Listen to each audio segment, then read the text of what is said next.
Shalom. మొదటి యోహాను పత్రిక 3వ అధ్యాయము 17వ వచనము. 1 John chapter 3 verse 17. ఈ లోకపు జీవనోపాధి గలవాడయుండి తన సహోదరునికి లేమి కలుగుట చూచియు అతని ఎడల ఎంత మాత్రమును కనికరము చూపని వానియందు దేవుని ప్రేమ ఎలాగు నిలుచును? If anyone has material possessions and sees a brother or sister in need but has no pity on them, how can the love of God be in that person? డబ్బును వదులుకోవటం అనేది చాలా కష్టమైన పని అని మనకు తెలుసు. ఉన్న దాంట్లో కొంత ఇవ్వటం అంటే అంతా చేస్తారు. కానీ ఆ పేద విధవరాల్లా ఉన్నదంతా వదులుకోవటం అంటే మామూలు విషయం కాదు.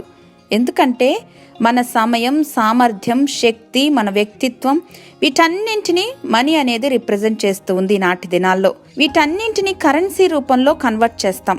అందువల్ల మనీని చాలా దృఢంగా పట్టుకుంటాం.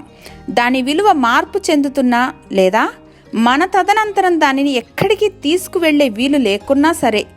అయితే బైబిల్ చెప్తుంది, మనకివ్వబడినటువంటి ప్రతి దీవెనకు కూడా మనం కేవలం నిర్వాహకులము మాత్రమే. We are just stewards. అటువంటి దీవెనలను సరైన రీతిలో ఉపయోగించకపోయినా లేదా ఆ సర్వెంట్ లాగా భూమిలో పాతిపెట్టినా తదనంతర పరిణామాలు దేవుని నుండి మనం ఎదుర్కోవలసి ఉంటుంది.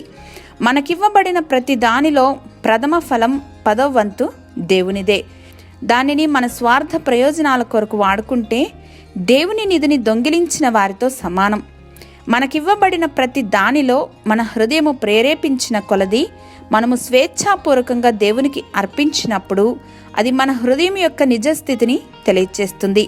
మన జీవితంలో బాధలు, కష్టాల మధ్యలో కూడా దేవుని చేతి నుండి ఎన్నో విధాలైనటువంటి దీవెనలు, సంతోషకర సందర్భాలు పొందుకుంటున్నాం. అంతెందుకు, ఇతరులను ప్రేమించగలగటం అనేది కూడా దేవుని నుండి పొందుకున్నదే. మనకివ్వబడిన దానిలో కొంత తిరిగి దేవునికి చెల్లించడం ద్వారా మన కృతజ్ఞతా భావనను చూపగలుగుతాం. సర్వోన్నతుడు మా తండ్రి, మాలో ఉదార హృదయాన్ని కలిగించండి. తద్వారా మీకు చెందవలసినటువంటి ప్రతిదీ కూడా ఇష్టంగా ఇవ్వగలుగుతాం. ఇట్టి కృపను, జ్ఞానమును అనుగ్రహించమని యేసు నామంలో ప్రార్థించి పొందుకొని ఉన్నాం మా ప్రియ పరలోకపు తండ్రి. ఆమెన్.